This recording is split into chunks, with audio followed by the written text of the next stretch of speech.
បាទគ្រប់ជំរាបសួរបងប្អូនអរគ្នាជួបជាមួយនឹងខ្ញុំបាទកន្លឹះខ្លីៗក្នុងការប្រើប្រាស់កម្មវិធីកុំព្យូទ័រ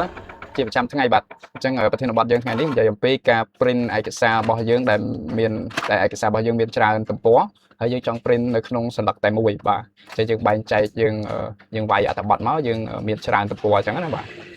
ហើយបន្ទាប់មកយើងចង់ print មកឲ្យវានៅក្នុងទំព័រតែមួយដើម្បីចំណេញกระดาษបាទចំណេញกระดาษឬក៏វាស្រួលមើលអីចឹងទៅបាទ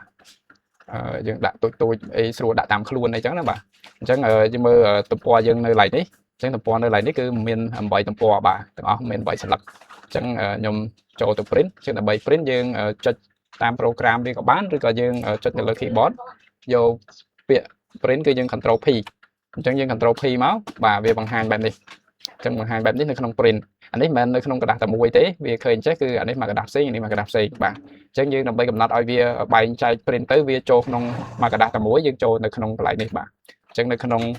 one page per sheet បាទ one page per sheet អញ្ចឹងយើងចូលមកហ្នឹងមកវាមានជម្រើសឲ្យយើងរើសហើយអញ្ចឹងឲ្យវាយើងយក2ទំព័រដាក់ក្នុងមកនេះតែមួយមកกระดาษអានេះ4ទំព័រក្នុងមកกระดาษអានេះ6ទំព័រក្នុងមកกระดาษឬក៏អានេះ8ទំព័រអញ្ចឹងវាក៏មានគំរូស្រាប់ប៉ុណ្ណឹង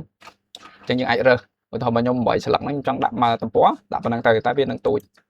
ខ្លាំងអញ្ចឹងយើងដាក់អញ្ចឹងទៅវាអត់បង្ហាញឲ្យយើងទេប៉ុន្តែយើងទៅពេលដែលយើងរើសម៉ាស៊ីន print ហើយយើងចុច print ទៅវានឹងនេះឲ្យយើងហើយវានឹងនេះបញ្ចូលគ្នាឲ្យយើងហើយបាទនឹងកន្លែងហ្នឹងឯងបាទអញ្ចឹងយើងដើម្បី